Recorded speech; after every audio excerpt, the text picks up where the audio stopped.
From Interior Alaska's most trusted news source, this is the Fbx Evening News. Good evening and welcome to the Fbx Evening News. I'm Daryl Clark. Stephanie Woodard has the evening off. Our top story, a Nulato man charged with attempted murder was arraigned in Fairbanks Superior Court today. 40-year-old Neil Madros is charged with attempting to drown a man in a puddle of water last month. The victim, Kenneth Kriska, told troopers he was drinking with Madros when Madros got mad, hit him on the side of the head, pushed him down, and tried to drown him. Troopers said the puddle was about 3 inches deep. Trial in this case is set for December. A North Pole man originally charged with rape was also arraigned today. Now, state prosecutors dismissed felony sexual assault charges against George Alurak, but refiled a charge of assault in the third degree.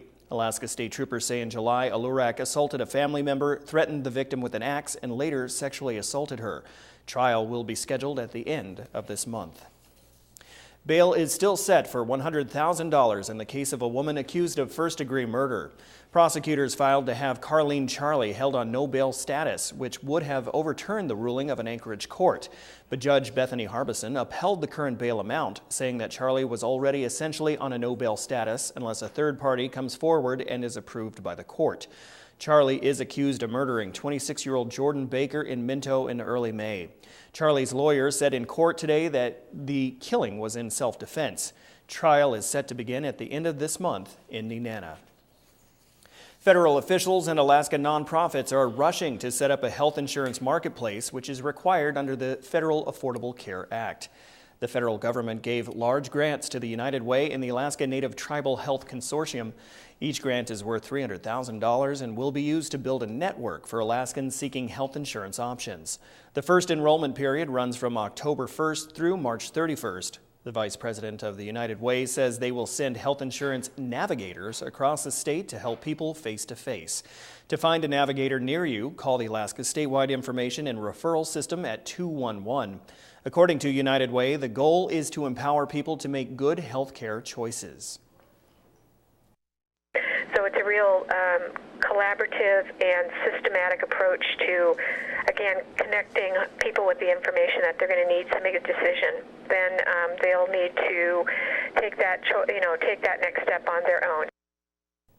Political veteran and Alaska Native leader Byron Mullott has announced plans to run for governor. Mullott has served as mayor of both Yakutat and Juneau, executive director of the Alaska Permanent Fund Corporation, and president of the Alaska Federation of Natives. He'll be running as a Democrat come November, making him the only member of the party to commit to running so far.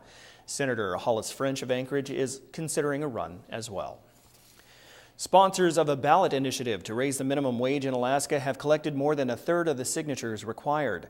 The petition organizers have collected at least 12,000 signatures so far. Sponsors have until next June to gather 31,169 signatures required to qualify the measure for the ballot. But they want to deliver the signatures by January, so the initiative will appear on the 2014 ballot. The measure is sponsored by former Alaska Labor Commissioners Ed Flanagan, Tom Cashin, and Jim Sampson. Yesterday at the Labor Day picnic, Ed Flanagan was collecting signatures and talked about what will happen once they reach the required number of signatures.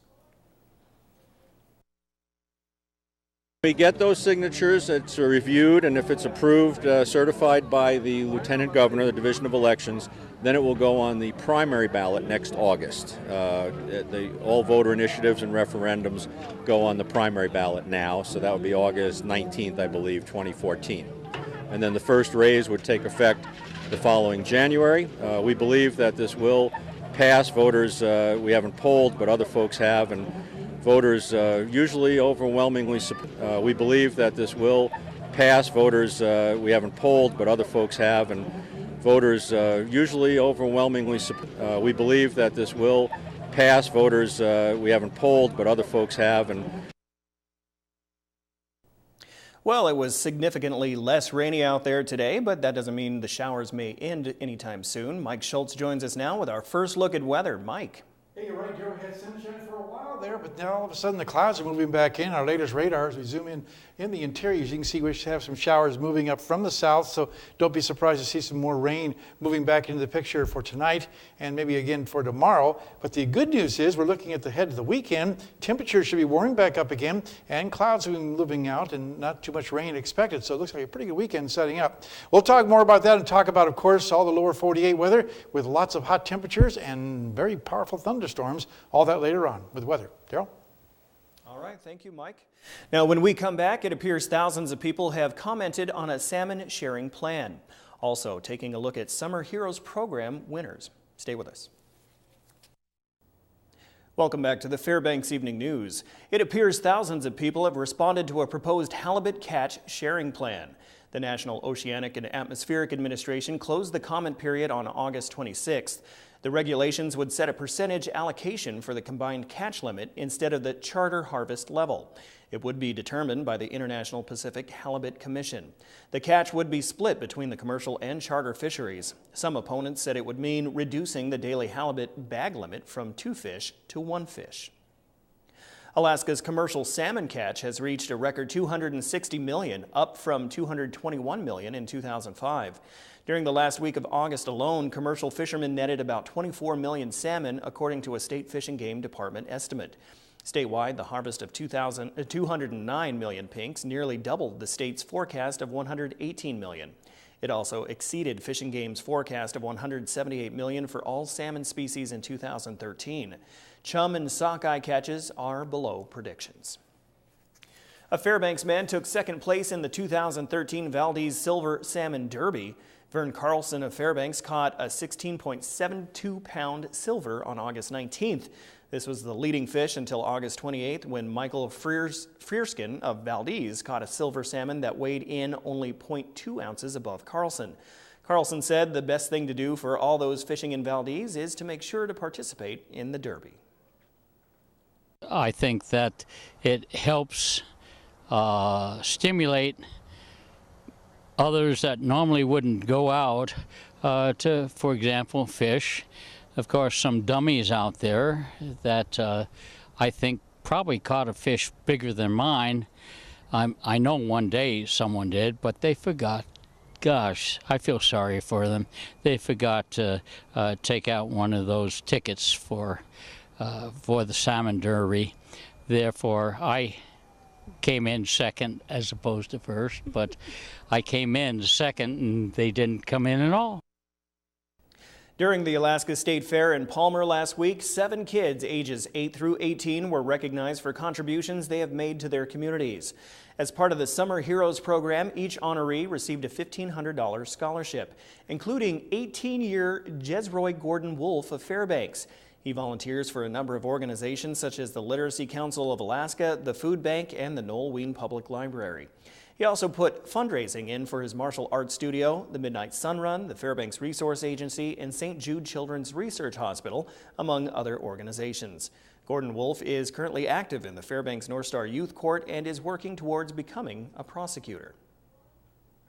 For the North Star Youth Court, I volunteer in a few other things too. I want to pursue criminal justice as a prosecutor in the court system. I mean, that's actually why I got into the youth court, so that I would get a pretty good idea of what I'm going to be doing. Well, the kids are back in school, and some may already be experiencing a heavy load, and not just of homework. News Center 11's Monty Bowen has details now in this week's Health Report. Back to school and back to the backpacks, coming in all shapes, sizes, and color schemes, but too often too heavy and too low. I don't have time to stop by my locker because it's out of the way that I go to my classes. So I have to carry every single thing in my backpack, so it gets really heavy. 64% of 11 to 15-year-olds report back pain related to their backpacks. If it's too low, it'll bring your back or your spine backwards. And if it's too high, there's going to be too much pressure on your shoulders. A typical kid's backpack can hold books, binders, a lunch, a phone, a coat, perhaps even gym clothes. If it adds up to 30 pounds on a 100-pound kid, that's 30% of the child's body weight, and that's way too heavy, according to the experts. The backpack should weigh about 10% of the child's body weight. It should rest in the middle of the back, Kids should wear the waist belt for added support and always wear both shoulder straps. If they're wearing it on just one shoulder, it can pull the spine to one side and strain the muscles. The bottom line, say the experts, if it hurts, it's too heavy. Monty Bowen, News Center 11. The Health Report is brought to you by the Ear, Nose, and Throat Clinic, located in the Medical Dental Arts Building. Call 456-7768. And those backpacks sure can get heavy, that's for sure. All right, Joe Cook has some high school swimming coming your way. He also has a look at this week's high school football poll. There will be some big matchups in week 4 of high school football. He has all that and more coming up in sports. Joe Cook.